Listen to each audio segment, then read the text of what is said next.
саламатсыздармы балдар? Бүгінгі сабағымызға қош келдіңіздер, балдар.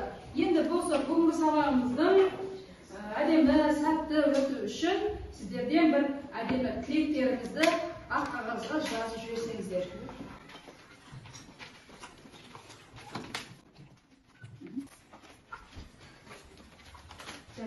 Енді жас болғандарыңыз кішкене артыңғана жұмырлап, былай бері келіп, шартты шеңберін қойып жібересіздер. Ал енді осы тілектеріңізді ақырындап бір-бірімізге ұлғатпасақ қане. Ал енді алайық. Көңіл күйіңіз күшті, күніңіз сәтті өтсін деп. Белсенді кадр сабақта 5 алды. Бүгінгі сабақта саған сәтті өтсін. Бүгінгі сабағым сәтті өтсін. Осы сабақта сендерге сәттілік тілеймін. Мен саған осы сабақта сәттілік тілеймін. Осы сабақта сәттілік тілеймін, жақсы баға алып кет. Сабақ ойдағыдай өтсін. Бүгінгі сабақта белсенді кадр. Саған бүгінгі сабақта жақсы оқуға тілеймін. Бүгінгі сабақта сәттілік тілеймін. Бүгінгі сабақ сәтті өтсін, сәттілік тілеймін.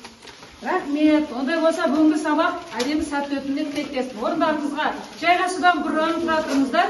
Кәлеке, сағынайдан бастап 1, 2 деп, 3 деп санайсыздар. Кім 1-ді айтады, бірінші группа мына жақ. Кім 2-ні айтады, екінші группа арт жақ. Кім 3-ті айтады, үшінші группа мына жақ. Бар орындарыңызға жайғасасыздар. 1, 2, 3 болады. 1, 2, 3. 1. 2 мына жақ. 2 мына жақ. 2 жақ, 3 жақ мына жақ. Химиялық формулалар, валенттілік, салыстырмалық молекулалық масса, 17-ші тақырып. Бұл тақырып жалпы 2 сағатқа бөлінеді. Біз алдында валенттілікті, әрбір элементтің валенттілігін таныстық. Ол 94-ші беттегі 17-ші кестеде берілген. Сіздер соны үйде жаттап келу керек болған, Сонымен қатар химиялық формуланы дұрыс құруды валенттілік бойынша соны үйренеміз. Енді бүгінгі сабақта біз молекулалық массасын ары қарай соны табуды үйренеміз. Ондай болса, бірінші үй тапсырмасын дұрыстап сұрап алайық, әртүрлі сұраққа жауап береміз. Ал енді шығыңыздар. Енді қараңыздар. Бірінші сұрақ. Мен кесте бойынша кез келген сұрақты айта беремін, кесте бойынша. Бензек металл натрийдің валенттілігі 1. Байладым. Енді магнийдің валенттілігі 1 болады. Дұрыс емес, дұрыс айтасыз. Алюминийдің валенттілік саны 3. Литийдің валенттілік саны 1. Кальцийдің валенттілік саны 2. Жарайсыз, орныңызға отырыңыз. Екінші. Литийдің валенттілік саны 1. Дұрыс. Калийдің валенттілік саны 1. Саны 2. Кальцийдікі 2. Тағы бір, бізде алюминийдің валенттілік саны 2. Алюминий 3-ті көрсетеді. Мырыштың валенттілік саны 2. Мырыш. Магнийдің валенттілік саны 2. Кальцийдің валенттілік саны 3. Дұрыс айтасыз. Мыстың валенттілік саны 2. Мыс. Дұрыс айтасыз. Енді фтордың валенттілік саны 1. Фтордың 1. Қате жауап беріп, фтордың 1. Тағы бір мүмкіншілік берем. Сутектің валенттілік саны 1-ді көрсетеді. Дұрыс. Жарайсыз. Бірақ қате жауап беріп, калий. Дұрыс жауап беріңіз. Кальцийдің валенттілік саны 2. Кальций. Дұрыс жауап беріңіз. Алюминийдікі 3. Дұрыс жауап беріңіз. Сутектікі 1. Дұрыс жауап беріңіз. Енді молекулалық массасын қарастырайық. NR деп бұлай жазасыз. Жақшаның ішіне фосфор 2O5 деп жазамыз.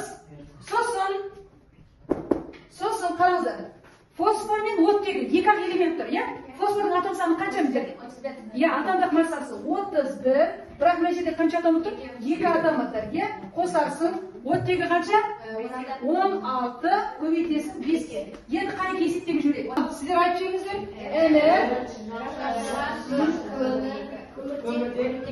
Төрт оксиді тең 4 грамм мол болды. Түсінікті болғандар, 3 группадан да шыға беріңіздер, екі оқушыдан. 3 группадан шыға беріңіздер, екі оқушыдан. Мен сияқты қысқаша айтқанда, 2 қосу 48, дұрыс. 28 грамм мол мынандай жаз, грамм мол. Так, Алина Рүстем толықпен кішкене жұмыс жасап көрейік, иә? 98 бет аштыңыздар ма? Вот. 98 беттегі нөмір 7-ші жаттығудан берген біреуін аласыздар, есептейсіздер. Есептеп жазасыздар. Қосылыстың формуласын дұрыс құрамыз и қосылыстың молекулалық массасын тауып береміз. Дайынсыздар ма? Так, мына группадан кім? Айнұр, ал бастауы. Айнұр, бастауы. Сіздер бәрін тақтаға шықтыңыздар, сондықтан сіздер қозғап тұрған жоқ. Айнұр айта ғой. Күміс оксиді. Күміс 108 ал, оксид болса 16 ал. Екеуінің қосында 126. Оксид емесі оттегі 16, анау 108. Сонымен қанша болды? 121. Жарайсыз, дұрыс. Жазғаның не? Кальций оксид, е? Қанша болды? Дұрыс. Сізден мен табылын жазып қоңыз. Мұрыш? Мұрыш оксиді 38. Молодец, дұрыс. Жазың. Дұрыс, молодец, отыр. Никель оксиді Общем, 84. 84. Ал, сізде. Несі, кальций ма, мынау? Кальций оксиді. Сіз ше? Сіз 28-ден не аласыз? Мынау көміртек оксиді. Көміртек оксиді. Дұрыс айтасыз. Ал. Мұрыш оксиді 81 грамм болады, ал күміс оксиді 24 грамм болады. Молде. Мол, е? Рудий оксиді 186 грамм болады. Молодец, жарайсыз. Так, Мирас айтады. Барий оксиді, қанша? 137 қосу 16, 153 грамм болады. Сол бет? Мырыш де, мырыш. Мұрыш оксиді 600 қосу 16. 24 қосамыз 16, тең 40 грамм мол. Бор оксиді 11 көбейтеміз 7-ге, қосамыз 16-ға, және көбейтеміз 3-ге, тең 80 грамм. Молодец, жарайсыз. Қалай ережені, марганец оксиді, марганецтің екеу, оттектен жетеу. 55, марганецтігі 55, оны 2-ге көбейтетін болсақ 110, ал 16-ны 7-ге көбейтетін болсақ 112, екеуін қосқан кезде 222 грамм моль. Дұрыс. Бұл мақсатында сіздермен Kahoot ойынын ойнап өтсек. Сіздерге құрастырдым. Аз болыпты, бірақ та кейбір оқушыларда сотқы жоқ, 2 оқушы бір телефон пайдаланып отырсыздар, е? Жарайды. Ойынымызды бастайық.